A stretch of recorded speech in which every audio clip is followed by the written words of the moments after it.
Our constituents didn't elect us to come here and eat fancy dinners and go from one fundraiser to the next, take lavish trips and rub elbows with important and famous people. They sent us here for one job: pass laws, or in some cases, repeal laws. Set the rules under which they will live under, and then we are accountable every 2 years. The founders were very wise. Some people complain, but every 2 years, our constituents have a chance to replace us if the rules we've set aren't in their favor.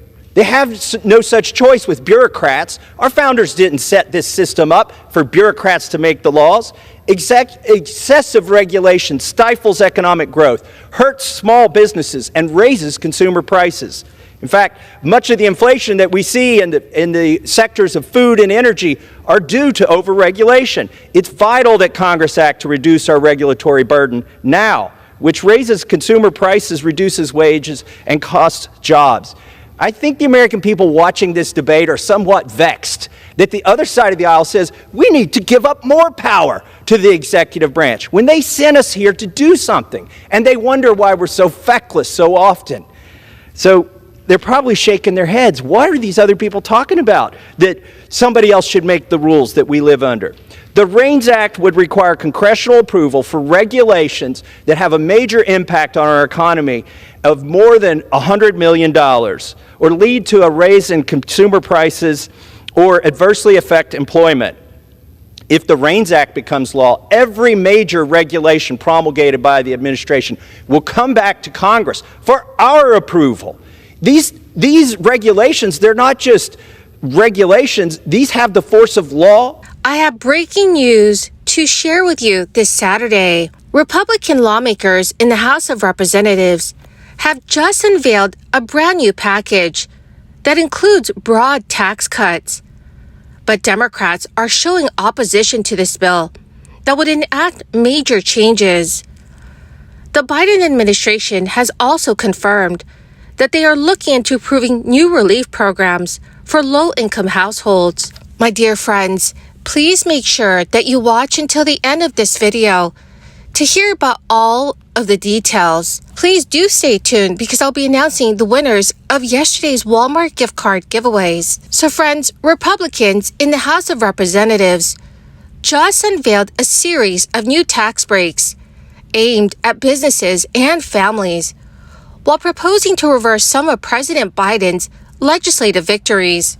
This includes credits to spur the sale of clean-burning electric vehicles. 3 related bills were introduced with the goal of moving the legislation through the House Ways and Means Committee next week.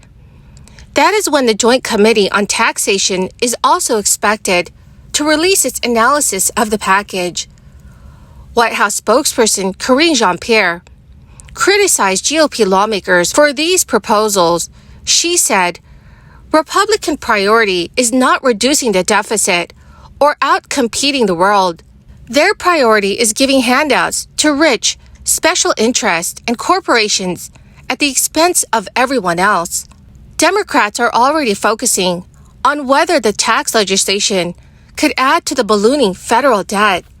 The Ways and Means Chairman Jason Smith said in a recent statement, "These policies will provide relief for working families, strengthen small businesses, grow jobs, and protect American innovation and competitiveness." The committee said there are hundreds of billions of dollars worth of provisions included. Some are expansions of tax breaks, while others eliminate or roll back existing ones, such as President Biden's electric vehicle credit. Representative Richard Neal, the panel's senior Democrat, said, Republicans were laying the groundwork for even bigger cuts in 2025, when provisions of the 2017 tax law expire.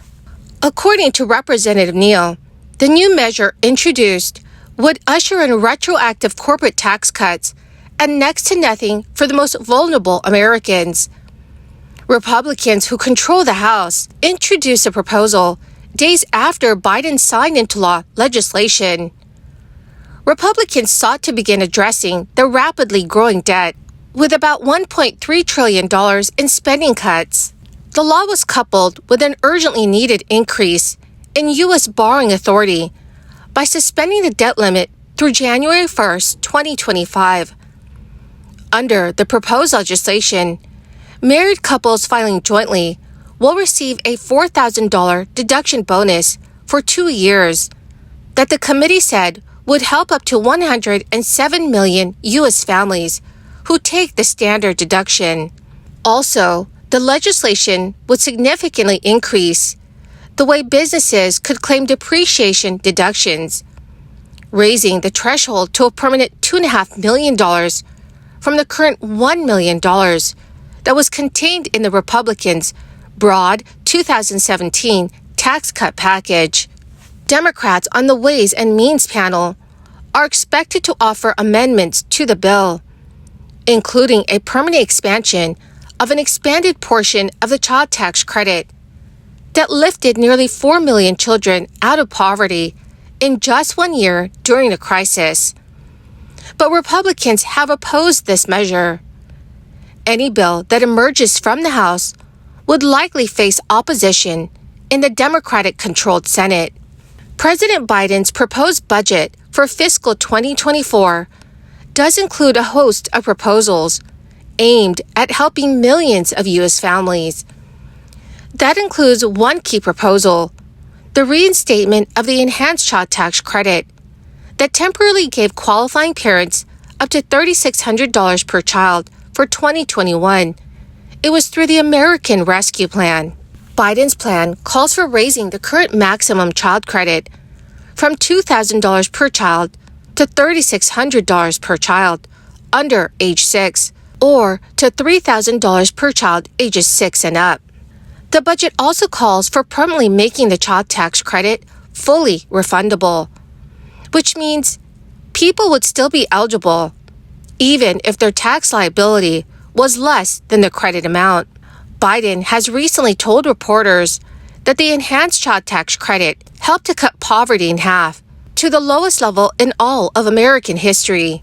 The move to expand the credit would be accompanied by other policy proposals in the president's budget, which is aimed at helping both individuals and families. The earned income tax credit would be permanently expanded for childless workers, with the goal of keeping low-paid workers out of poverty. The plan calls for 12 weeks paid family and medical leave, as well as 7 paid sick days for all workers. The budget also calls for expanding Medicaid home and community-based services, which would allow older and disabled individuals to stay at home, providing relief for family caregivers and home care workers. So, dear friends, what are your thoughts on all of this? Please let me know what your thoughts are in the comment section below. Well, my beautiful and most amazing friends, that is the end of my daily stimulus update video for today. Thank you, my friends, for being here and for being part of this community. To say thank you, I will be announcing several winners every Friday for the Walmart gift card giveaway. Remember, if you'd like to enter these weekly giveaway, friends, all you will need to do is click and like several of my videos and then comment below the keyword of each video that you watch. The more videos that you comment on, my friends, the greater your chances of winning the giveaways. The 2 winners of yesterday's Walmart gift card giveaway is Teresa B. Bush and Tammy Asher. Congratulations, my dear friends! To claim your gift cards, please check your notifications page and send me a message. Or you could message me on my Facebook page. Thank you, friends, and have a wonderful and very blessed weekend.